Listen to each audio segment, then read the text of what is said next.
Journey IFC strives to create safe spaces to worship God. Know that you are welcome just as you are, regardless of religious background or lack thereof, skin color, political affiliation, sexuality, age, culture, or any other label you own or society throws on you. You are welcomed and celebrated here just as you are.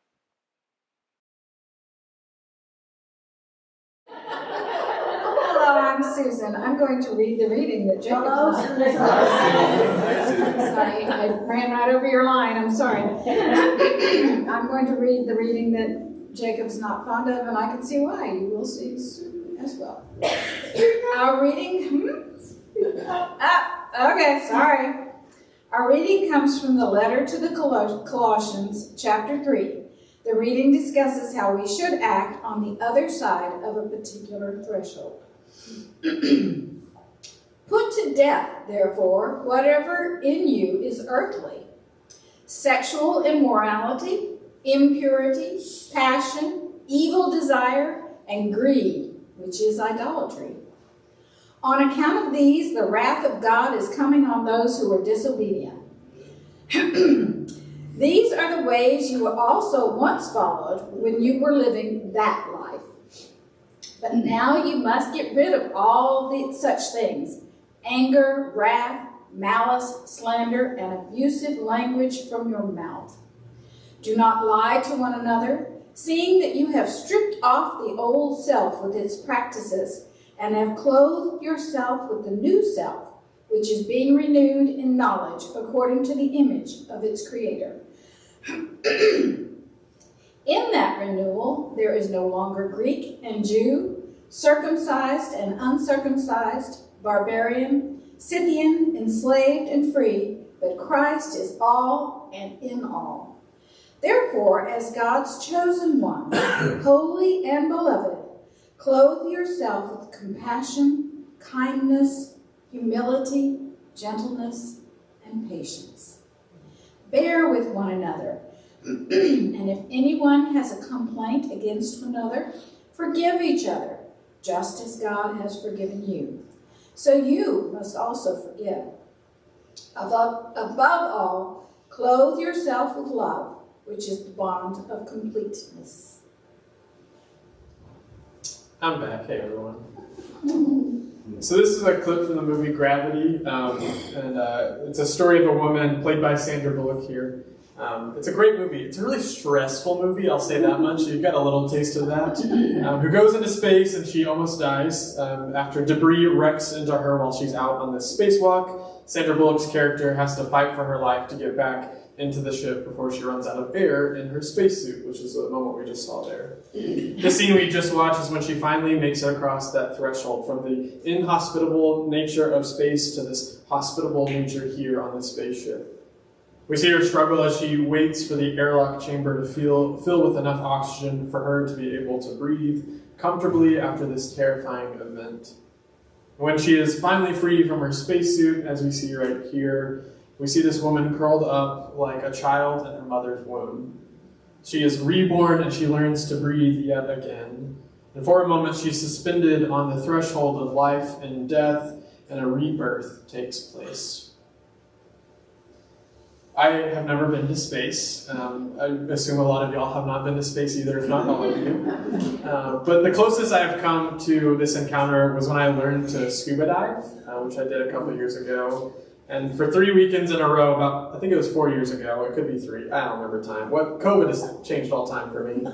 But for 3 weekends, I met in a small classroom across from a pool, and I learned the skills to be able to suit up and go underwater and breathe via a tank strapped to my back. In these classes, I learned about the things that would happen physically to my anatomy as the pressure increased as we got deeper and deeper into the water. I learned about oxygen, and there was tables and nitrogen stuff and the risk associated with surfacing too fast. I learned how to clear my mask of water in case some water slipped in while diving. And all these rules, they were there to keep me safe. And they helped me when I finally got a chance to actually dive. And strangely enough, the hardest part of scuba diving was not all the classes or the skills about oxygen and mask clearing. Instead, the most difficult moment for me was when we first got into the water and we tried to take a breath via our scuba equipment for the very first time. This doesn't sound that difficult, especially because we were in like 3 feet of water. It wasn't that extreme. But for some reason or another, my body did not want to breathe underwater. Strange, huh? You know, it's like you go your entire life not breathing underwater, and then you start breathing underwater, and your body's like, stop that. This is not going to work. This is not how it does. And so when we go our entire lives learning how not to breathe underwater, when we unlearn these skills doing scuba, it's kind of jarring. It's a weird thing. So after a bit of a struggle of trying to breathe underwater, your lungs are kind of doing that thing, I calmed my mind, which is sometimes hard to do, and I just started doing what my body knew how to do. I just breathed. However, this time I was breathing on the other side of this threshold between air and water. But I breathed slowly and intentionally in and out. And after a while, my body calmed itself down, and I just kept breathing, and I was okay, even in 3 feet of water. I think in our reading today, the author is writing a letter to the church in Colossae, which is in modern-day Turkey, which I want to bring up that it's in modern-day Turkey because we definitely hold all those people in Turkey close to our hearts today as they continue recovery efforts after the massive earthquakes they experienced this week. I think the count was almost, 30,000 people were killed? So we hold them in our hearts today as we have this reading with us. This letter was typical of its time. It was a letter that would be sent around to, either praise certain behaviors in other churches or condemn some behaviors. And this letter seems to do both in one shot, which is really, fun. And it was a way for Christians of the time to stay connected and to try to figure out what a life after Jesus' death would look like for them. Many were questioning their Jewish or Gentile lifestyles, and they had to wrestle with who they were in this very moment right now. In some ways, it was like learning how to do something that they had been doing for so long, just on the other side of a new threshold. Just like learning to breathe underwater. Paul, or most likely a disciple of Paul's, writes this letter to explain how they believe followers of Jesus should behave. And they use the phrase, putting to death, to explain what should happen to their old ways. And they list a couple of things, and it includes, putting to death sexual immorality, impurity, passion, evil desire, greed. I could think of some other things I would add to the list, and I probably would clarify some of those other things that are on the list, and maybe take some off, but never mind that. And then there's this weird thread about if these things are not killed off, then they would be, punished for some reason or another, which I don't really love.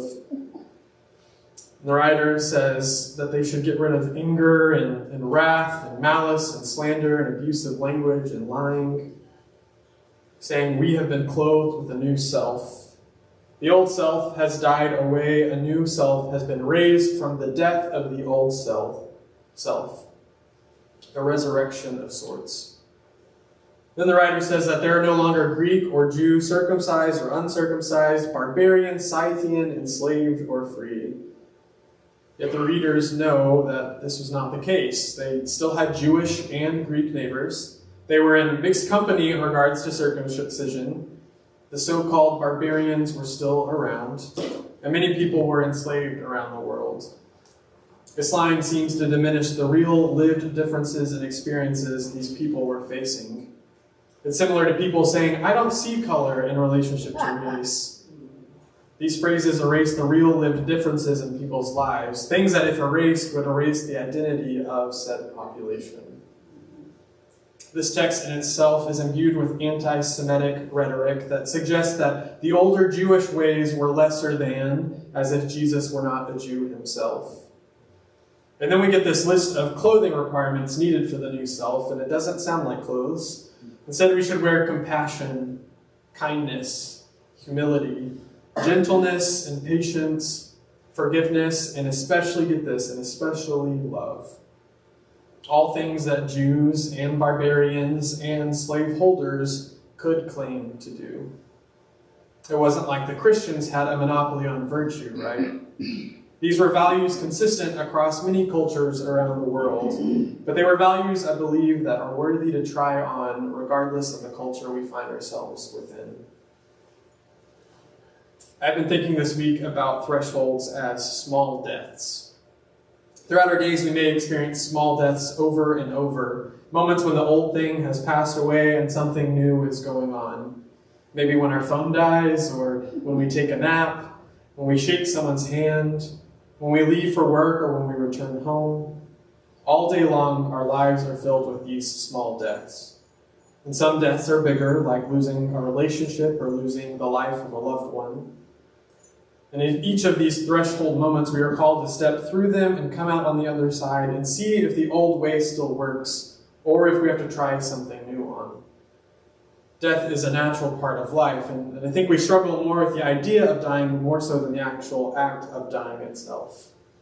We fear death as if it weren't happening all around us every day, even in our own lives. The writers of this letter to the Colossians were trying to figure out what works on this side of the threshold. For them, they wondered what they were to do now that Jesus had died. Were they to renounce their Judaism or their Gentile ways? Were they to circumcise or not? Were they to convert everyone or just wait until Jesus returned? Their minds were filled with questions, and they did what they thought served them best. They made a bunch of rules. Certain things were allowed and others were not. They had to kill some stuff off to make way for a new life.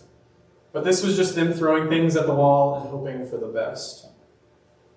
One time, our very own John Corbin, he said something that stuck with me ever since. He said, rules tend to be based in fear.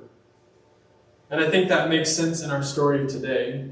We see a people who are scared of being killed off for their beliefs or of losing their Christian identity, of dying off. And they made these rules based in fear, not realizing they were able to breathe on this side of the threshold. Maybe it's just me, and I have a feeling it's not here at Journey, but I don't like rules all that much. So those parts of the reading, along with the whole wrath of God stuff, tend to be less important to me. I tend to kind of ignore those parts. But what I think matters in this letter is what the writer brings up about dying and being clothed with new life. Doing away with what used to serve us that no longer serves us, and acting out of love and compassion and humility. I think so many people fear death. It's relatable. We fear losing our lives, our jobs, our relationships, our sanity, our lifestyle. We fear the church dying along with denominational ties. We fear so much, but with every death we encounter comes new life, comes resurrection. We are called to die, and yet we are also called to live. And our hope is that the lives we live on the other side of the threshold will be more compassionate, kind, humble, gentle, patient, forgiving, and most of all, loving. And when we move beyond this threshold, we can stop and remember to breathe just like we had done before. But this time we breathe knowing new things. It is time to step beyond the threshold. So what are you leaving behind?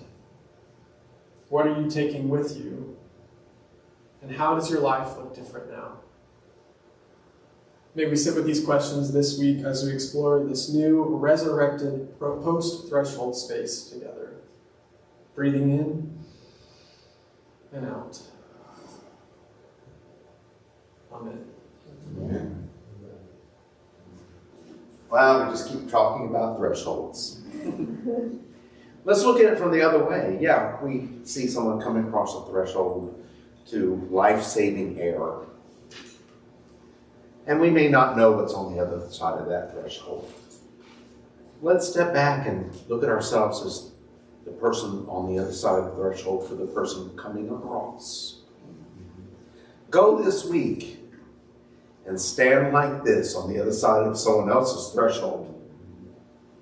Offer that hand that is so important to the person you're helping through.